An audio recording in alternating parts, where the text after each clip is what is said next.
Alright, first and foremost, I want to give all honors, praises, and glory belongs to my Lord and Savior. His name is Yahweh, Bahasham, Yahweh Shai, Bahasham, Bahavakar Kodash. Name of the Heavenly Father is Yahweh. Son's name is Yahweh Shai, in who I reverence.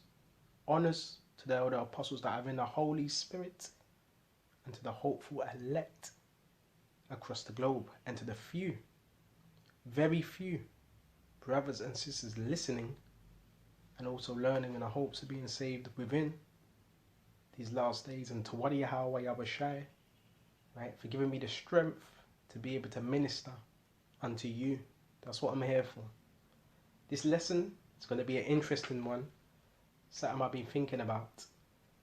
The gospel was declared to, yes, Israelite foreigners, right? In the scriptures, there's gladiators, there's Scythians, and barbarians. And this word was also declared to them. And the reason why they were called these names, because they were scattered. And that was part of what our diaspora. We're going to start off on Deuteronomy, Babakashah. Right? Let's go to Deuteronomy 28 and 64. Right? Just how we were considered Israelite foreigners before we were keeping the laws and before we woke up to this truth. Go to Deuteronomy 28, 60, right on the page. And the Lord Yahweh shall scatter thee from among all people amongst all the nations, from one end of the earth even to the other. Right? And there shall thou serve other gods, idols, which neither nor thy fathers have known, even wood and stone. Because Abraham and Isaac, they were not worshipping wood and stone. Abraham's father was Terah. That's why he had to get out of the land of what? Chaldee. Right? So the scriptures said we'd be scattered. There'd be a diaspora. They'd be dispersed amongst the other nations, serving their idols, taking on their ways, taking on their customs. So now let's go to Colossians, Babakashah. Alright? This is Colossians. Come on now. Colossians. Jump to chapter 3. And where is it? Chapter 3 and 11. Alright? Start at verse 10, Babakashah. And I've put on the new man, which is renewed in knowledge. When we wake up with this truth, the new man has to be put on, right? You cannot bring, well, you know what, you can, because obviously we all bring the old person we were into the truth, but that has to perish over time, right? A lot of men, they want to bring the old man into the truth and think that's going to get them saved. It's not going to. Put on the new man, which is renewed in the knowledge after the image of him that created him. So it's renewed in knowledge of Yahweh Shai, after the image of him, Yahweh Shai. The scriptures mark the perfect man, right? That created him. Where there is neither Greek, here we go, nor Jew. Why does it say there's neither Greek nor Jew? Because they're both the same. You just got a Greek that went by the name of Greek, that was following the customs of Greek, but he was a Jew. Right? And you just had a Jew that was in Jerusalem, but he wasn't following the customs of the Greeks. Right? Circumcision, which the Jews were known for what? Being circumcised. Or uncircumcision. The Greeks were known for their uncircumcision. Key thing. Excuse me, just a minute. Right? Barbarian, Scythian. Right? So you go into that word Scythian and see what comes up. Excuse me, just a minute. Go into that word Scythian, is Scyphus. It says rude or rough. Right? Scythian, inhabitant of the Scythian or modern day Russia. By the more civilized nations of antiquity, the Scythians were regarded as the wildest of barbarians. What does it mean like that? When it says by the more civilized, which that's a lie. That is completely a lie. The Romans, they deemed, right? They deemed the Scythians barbarians, rough, rude, without any culture. That's what they deemed them as. right? But these were Israelites, okay? Yeah, they were rough, but in terms of not having any knowledge, no, they had knowledge, right? They had their own societies and so forth, right? But once they were conquered, because yes, a lot of these tribes were conquered by the Romans, they were labeled as uncivilized, just like transatlantic slave trade. What did Esau say? Oh, they're black, they're monkeys, they had no civilization, right? So that was a lie, right? That was put on them by the Romans. Okay, so let's go back to that Scythian, bond nor free, but Mashiach is all in all. There's Yahweh Shai in them. Why? Because they believed, some of them, not all of them, right? And when it says circumcision, not uncircumcision, I quickly want to get into these words.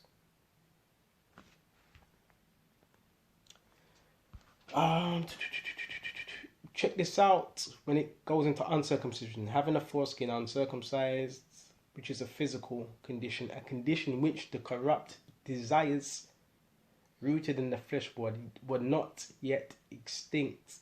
That's what it means to be uncircumcised in heart. So you had Jews in Jerusalem, they were uncircumcised in heart. Read that again. A condition which the corrupt desires rooted in the flesh were not yet extinct. Right? That's the rules or meaning of uncircumcision. Right? Gentile, unregenerate, a state of a person. Right? Then you have the circumcision, which is the circumcision of the mind. Quickly want to go into that. It's good to look up both. Check this out. Of so-called Christians separated from the unclean multitude and truly consecrated to the Most High. Check that out. Metaphor of so-called Christians, Israelites, separated from the unclean multitude. That's what it means to really be clean. So when men talk about defiled, oh, you just watched a video with a naked woman, you're defiled. No, that doesn't make you defiled. And you're already defiled. You look at the law of defilement is when you spill your seed, you're unclean for what? The day? Until evening, I believe it is. Right? So, yeah, there's that unclean. But men are so carnal in this truth, they think that's the only uncleanness. Okay? The uncleanness, the defilement is you being merged with this world. And the scriptures prove it here, separated from the unclean multitude. Who would the unclean multitude be? Those that don't have Mashiach and truly consecrated to the Most High. So when you're holy, you're clean, you're cleansed. Holy means separate, consecrated. The extinction of passions. And remember, this is the word circumcised. The extinction of passions, the removal of spiritual impurity.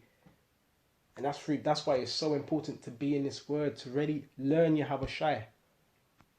This is why it's so heavy to get into words. Right? So we went to that. Right? There's neither circumcision nor uncircumcision, more on Colossians 3 and 11. Barbarian, Scythian, bond nor free, but Mashiach is all in all. What does it mean, all in all? All in the Scythians and barbarians and these Israelite foreigners that have received this word, Babakashah. Now we're going to go to Galatians, right? And Galatians, yes, it was written by Paul, right? So this Galatians 2, then 14, get this on deck. Let me just get this set up. Alright, it's something I want to get quickly. Because the Israelite foreigners play a huge part in the gospel. Right, it wasn't just about the Jews in Jerusalem. Because a lot of them, sadly, they denied Yahweh Shai. They were very high-minded and they ended up denying, not all of them, a lot of them, Yahweh Shai. So bear me just a minute. It's Galatians 2. Go to Galatians 2. Okay. Get that there. Alright. So this is Galatians 2nd chapter. Then 14th years after I went again to Jerusalem with Barnabas, his helper, and took Titus with me also. Alright. Typing that word Titus. Excuse me, got the hiccups. But neither Titus, who was with me. Okay. Actually, I'm moving too fast. and took Titus with me also. And I went up by revelation and communicated unto them that the gospel which I preach among the Gentiles, here were the Gentiles, Israelite foreigners, but privately to them which were of reputation. Right? And there was uproars about Paul. Not everybody was with Paul teaching the Israelite foreigners. Lest by any means I should run or had run in vain. Verse 3, but neither Titus, who was with me, being a Greek, was compelled to be circumcised. Titus was not with it. Right? And being a Greek, right, was not compelled. Right? His faith was not quite there. Okay. Jump straight to verse. Where was we? Jump straight to verse 7. But contrariwise, when they saw the gospel of the uncircumcision was committed unto me. What does it mean, the gospel of the uncircumcision? To the Gentiles. Right? Was committed unto me as the gospel of the circumcision was unto Peter. Right? For he had ruled effectually in Peter to the apostleship of the circumcision, the same was mighty in me toward the Gentiles. And when James, Cephas, and John, who seemed to be pillars, perceived the grace that was given unto me, they gave to me Barnabas the right hands of fellowship. Right? Barnabas, so yes, you had a lot of the prophets that were by themselves, but they also what? They had men that were sent to help him out. Right? Barnabas, which equals son of the rest, surname of Joseph, or Joseph, a Levite, native of Cyprus. Again, where's Cyprus? The Mediterranean. He was a distinguished so-called Christian teacher, Israelite teacher, and companion and colleague of Paul. All right. So it says, Barnabas, the right hands of fellowship, that we should go unto the heathen. See, a lot of you would read heathen. Okay, and see, oh no, see, they have to be. They were called heathen because they were doing the acts of the heathen, and they unto the uncircumcision. Only they that we should remember the poor, the same which are also was forward to you to do. But when Peter was come to Antioch, I withstood him to the face, because he was to be blamed. Right? For before the certain came from James, he did eat with the Gentiles. So he had Peter. Remember, he was known as what? Apostle to the circumcision, but he was eating with the uncircumcision. That brought a lot of confusion. But when they were come, he withdrew and separated himself, fearing them which were of the circumcision, those that were of what? Jerusalem. Right? And the other Jews assembled likewise with him, in so much that Barnabas was also carried away with their dissimulation. Right? What's that dissimulation? Bear me just a minute. Typing out what dissimulation. Hypocrisy. Okay. Hypocrisy. Because it didn't look right. Because Peter was just what? He was set up to be for the circumcision, those that are in Jews. Right? And you already had Paul, who's already doing his job what? To the Israelite foreigners, the uncircumcision. Right? And it says,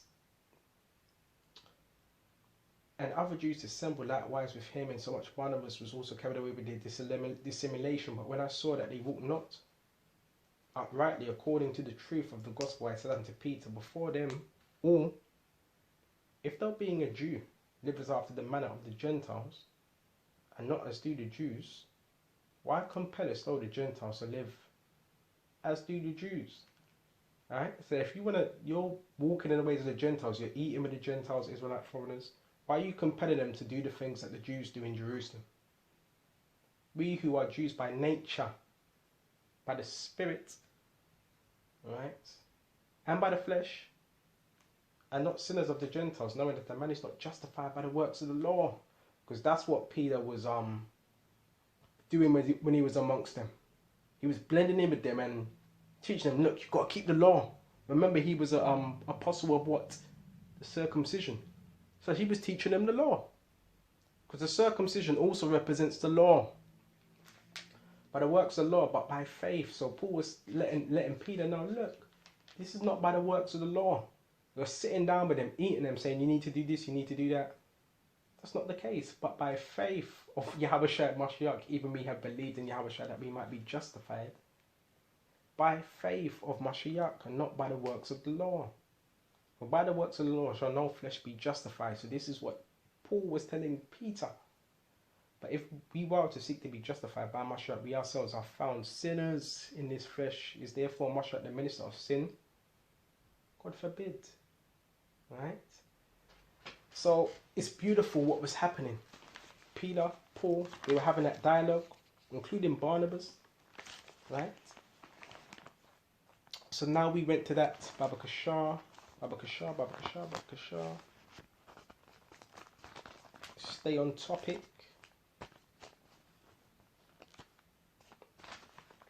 Right? So this shows you, yes, our people are scattered everywhere. I want to go to Acts.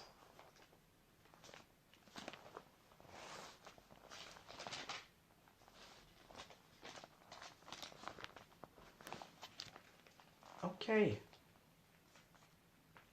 Here we go. This is Acts 13. Actually 14. Hey, this is beautiful. There's a lot here. Let's go to... Okay, because there was another uproar when Paul was speaking. This is go to Acts 13. And 41. Behold, ye despisers and wonder and perish, for I work a work in your days of work, which shall no man should in no wise believe. Though a man declare it unto you.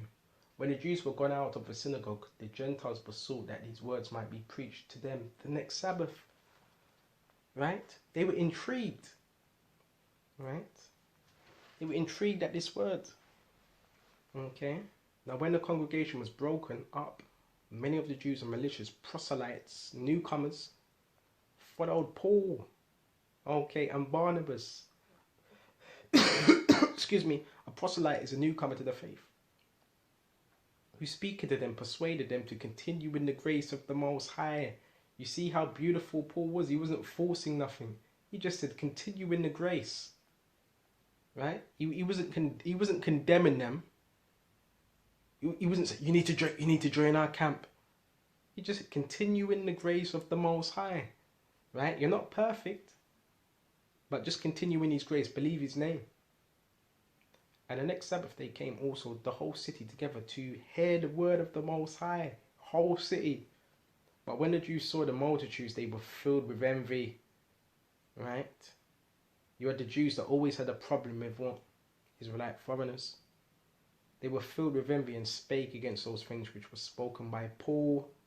So not everybody believes in the writings of Paul. Not everybody that has the Bible believes in the writings. You got certain people, they have a problem with the writings of Paul. You know, I don't believe in Paul writings, and it's a lot of Benjamites say that as well. You have a lot of our people, they only believe in the Old Testament. You got a lot of old Messianic so-called Jews. You got old non-Messianic Jews as well. Right? Are wicked. And basically the old non-Messianic Jews are basically those that don't believe in Yahushua. They only believe in the Torah. But they're silly, because if you believe in the Torah, then you would have to believe in Yahushua, because the writings before there was the New Testament, what was there? Only the Torah, and the record of Yahushua was in the Torah. So these individuals, they were not too bright. Okay? And contradicting and blaspheming, that's what they were always accusing the prophets of, contradicting and blaspheming. And Paul and Barnabas waxed bold and said it is necessary that the word of the Most High should first have been spoken to you, but seeing you put it from you.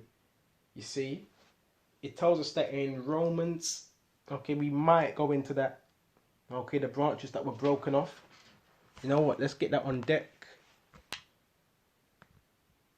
So it says that it might be, because it should have been preached unto the Jews in Jerusalem, but they had a problem. Right, excuse me just a minute. Type in that word, branches.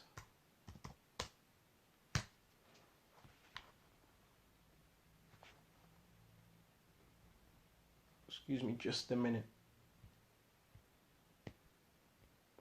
See if we can get that up.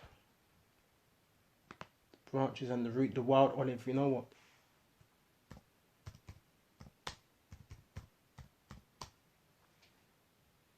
See if that comes up. Okay, here's Romans 11. So hold that right there. So let's read this again.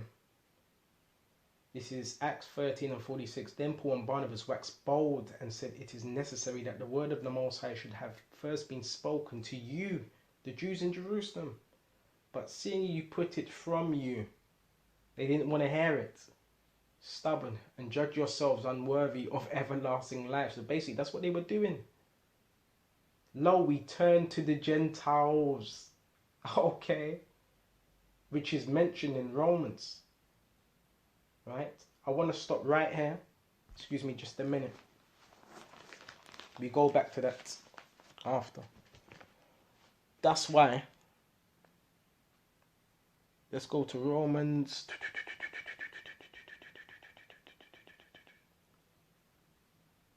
All right. 11.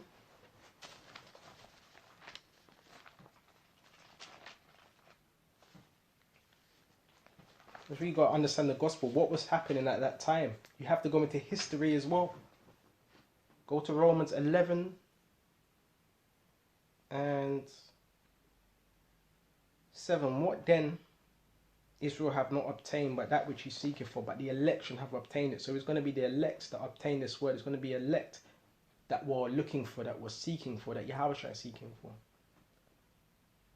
And the rest were blinded. Blinded to what is truth. The eyes were closed. They still had that veil over their eyes. Right? Spiritually blinded. Okay, and it says to cover with thick skin, to harden, to cover with callus.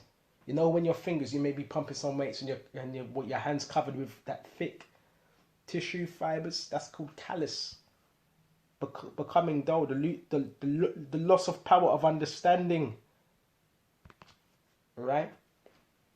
That's why it said in Matthew 13 and 10, it's only given unto you to know the mysteries of the kingdom of heaven, but to them it's not given. These were Jews in Jerusalem. Right? According as it's written, the Master have given them the spirit of slumber. Right? So it's that Yahweh that's done that. Spirit of slumber, severe sorrow, extreme grief. The insensibility of temper of mind, such of extreme grief, easily produces. Hence a spirit of stupid, which renders their souls torpid, so insensible that they are not affected at all by the offer made, oh my gosh, of realm of salvation through the Messiah. They don't care. Right? Or these words are heavy. Look up the words. Get into the Blue Letter Bible. Get into the online etymology. Get into dictionary, Old Oxford Dictionary. Get into these different words, because it brings so much more out of these scriptures. It brings it so much more out.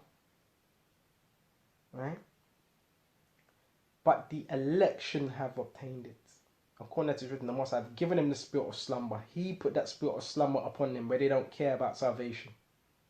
That's why you're going to get, yes, men, you have men doing reprobate videos.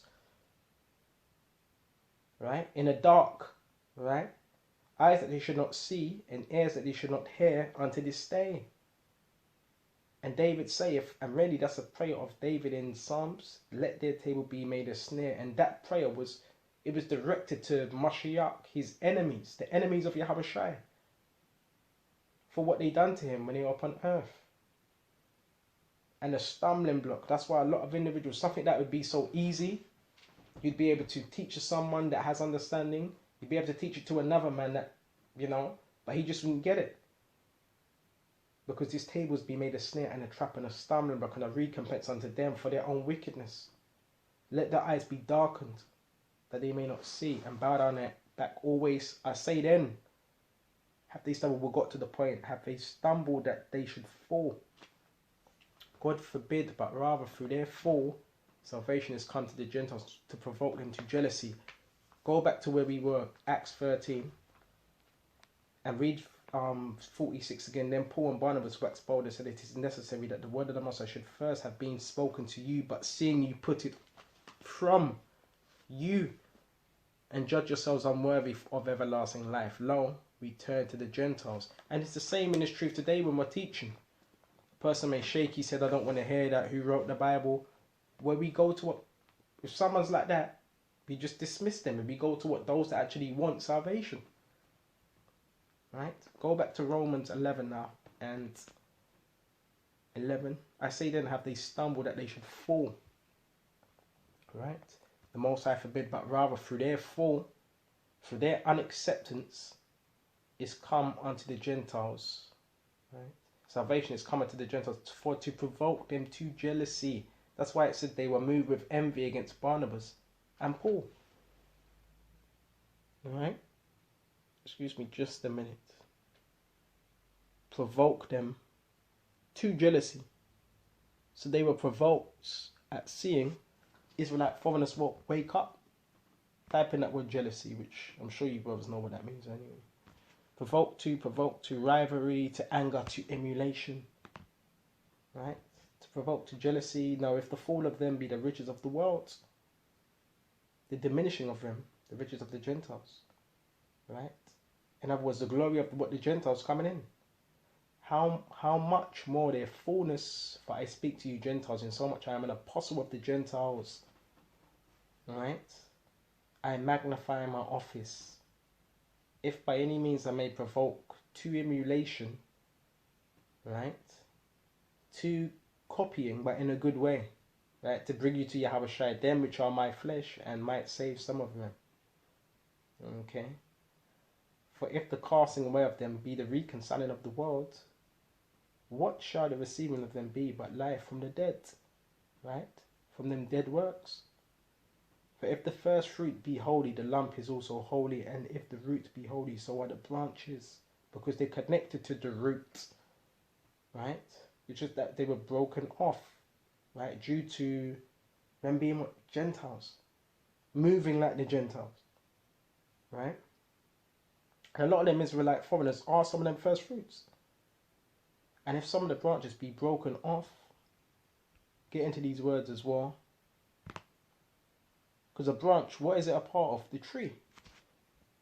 Right? The tender shoot. As the Jewish patriarchs are likened to a root, so their prosperity are likened to branches. Alright? There's more.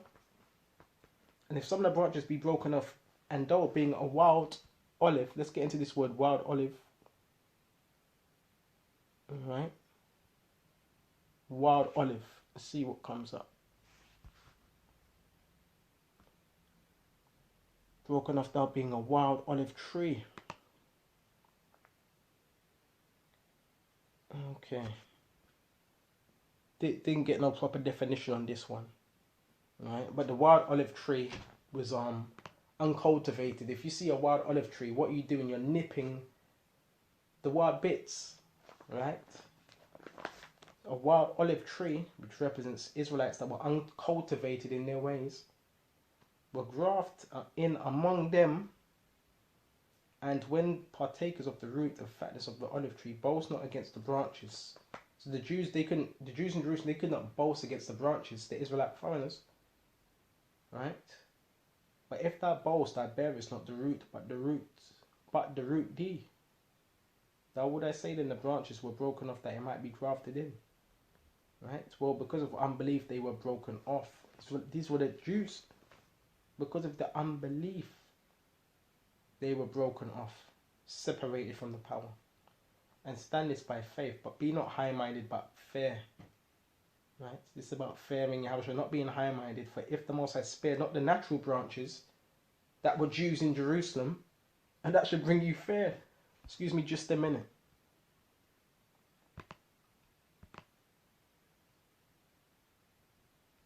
The natural branches were those that were in Jerusalem. Take heed lest he spare not thee. The nature of things, those that were actually keeping the law. Right?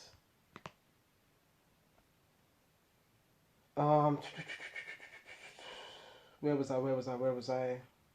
Behold, therefore, the goodness and severity of the Most High on them which fell severity, but toward thee goodness, if thou continue in his goodness. Otherwise thou shalt be cut off. Severe warning.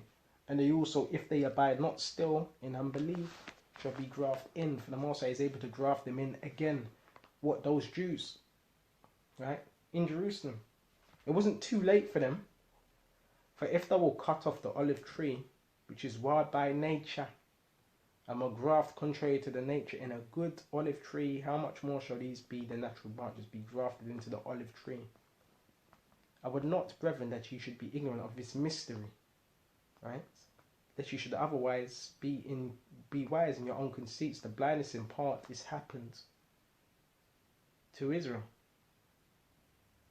until the fullness of the Gentiles be come in. Alright? So yes, the blindness happened to those that were in what? Jerusalem, the majority of them. Right? They found it hard to accept. Yes, Yahushua and also the Israelite foreigners. Alright? Back on Acts 13. And where was we? We finished up on 46. Now we're on 47. For so the Lord Yahushua commanded us, saying, I have set thee to be a light of the Gentiles. Paul, he was that light unto the Gentiles. Right? That thou shouldest be for salvation unto the ends of the earth. Right? And when the Gentiles heard this, they were glad, and glorified the word of the Lord Yahushua. As many as were ordained to eternal life believed. And the word of the Lord was published throughout all the region, but the Jews stirred up devout and honourable women, and the chief men of the city raised persecution against Paul. There's a constant habit throughout the scriptures that you had these wicked Jews that were always stirring up other people. It's the same thing again that happens today, right? Someone that doesn't like the message or this word getting out, you're always gonna have a few that do that. They raised up persecution against Paul and Barnabas and expelled them out of their coasts, their areas, but they shook off the dust of their feet against them, because the scriptures tell you to do that in Matthew, somewhere in Matthew's, and came to Iconium, right? And the disciples were filled with joy and with the Holy Spirit, right? So let's further go on down, chapter 14 of Acts. Excuse me just a minute.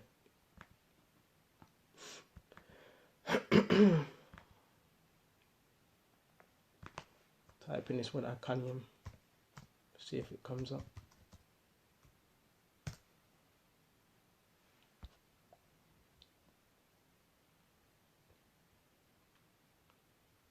Okay.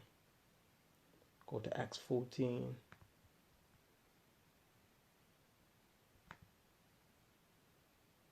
Type in that word Iconium. Means little image, the famous city of Asia Minor, which was the capital of Lycaonia, which is in Asia Minor. Right?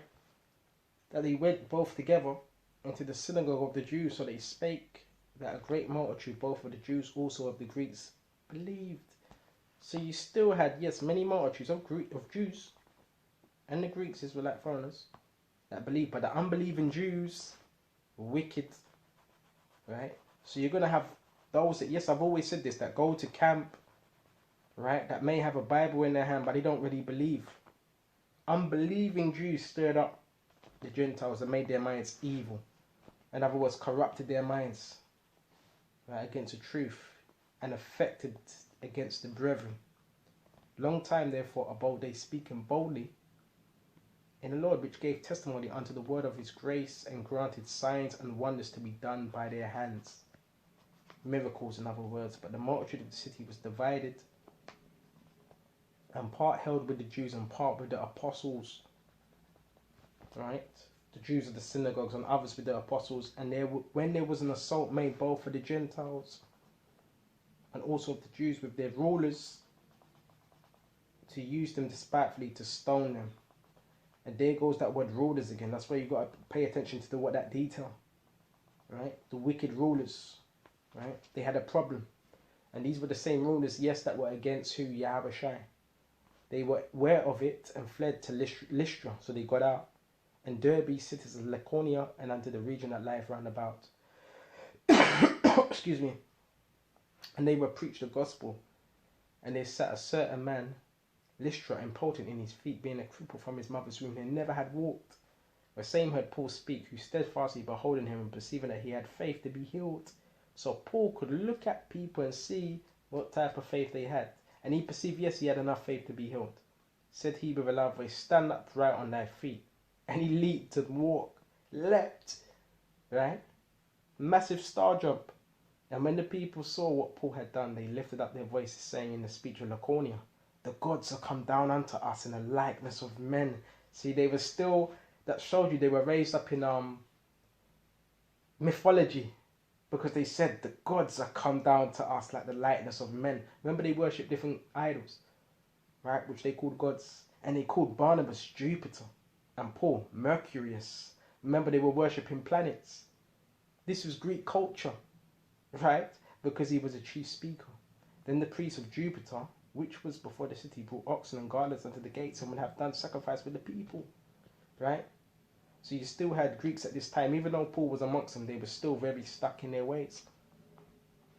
Which when the apostles Barnabas, Paul heard of they rent their clothes and ran among the people, crying out, saying, Sirs, why do ye these things? Why also we are also men of like passions with you. In other words, we're also very devoted to our power.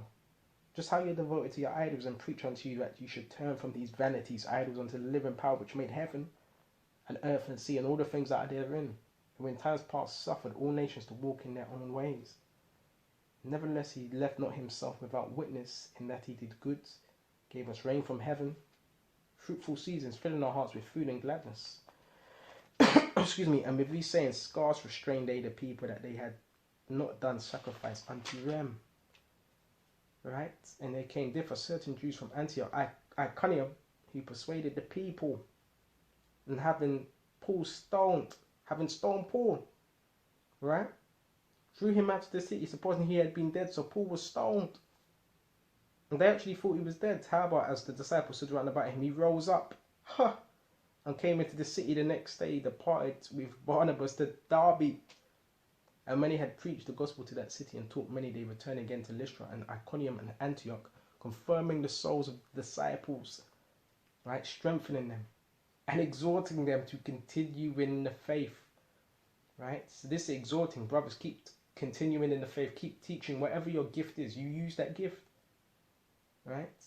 Exhorting them to continue in the faith, and that we must, through much tribulation, enter into the kingdom of the Most High. And when they had ordained them elders in every church, and had prayed with fasting, they commended them to the Lord, of whom they believed. And after they had passed through Pisidia, they came to Pamphylia.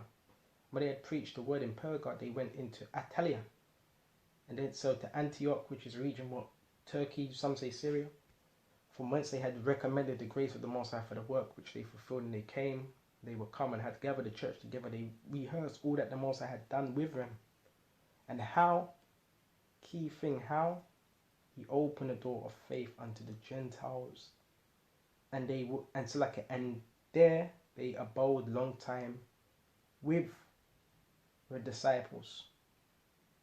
All right, and when we further go down, we're going to read just a bit more. Chapter 15, and certain men which came down from Judea taught the brethren and said, except ye be circumcised after the manner of Moses, you cannot be saved. So you had those that were saying that to the Gentiles, and the Gentiles must have felt very discouraged by that, because their faith wasn't quite there. Wherefore Paul and Barnabas had no small dissension and disputation with them. They determined that Paul and Barnabas and certain other of them so should go up to Jerusalem to the apostles and elders. And these were righteous. These apostles and elders that Paul, right, and Barnabas went to, righteous elders. They were not the wicked ones, right?